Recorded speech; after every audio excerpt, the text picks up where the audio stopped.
Με 51 ψήφους, οι ρεπουμπλικάνοι μαζί με τον δημοκρατικό γερουσιαστή Τζο Μάντσιν μπλοκάρουν τον νόμο για την προστασία της υγείας των γυναικών στις Ηνωμένες Πολιτείες.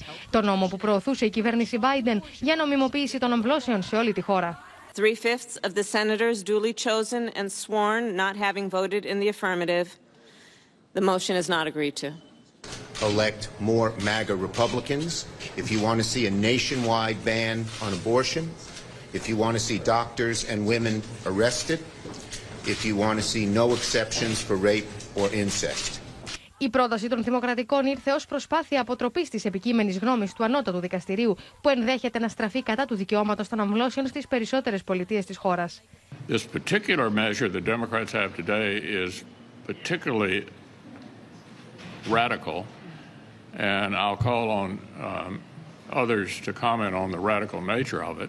Δημοσκόπηση των Reuters ύψος της προηγούμενης εβδομάδας αποκαλύπτει πάντως ότι το 63% των ερωτηθέντων είναι πιο πιθανό να στηρίξει υποψήφιους που να στηρίζουν το δικαίωμα στην άμβλωση. Σε αυτούς συμπεριλαμβάνεται το 78% των Δημοκρατικών και το 49% των Ρεπουμπλικάνων.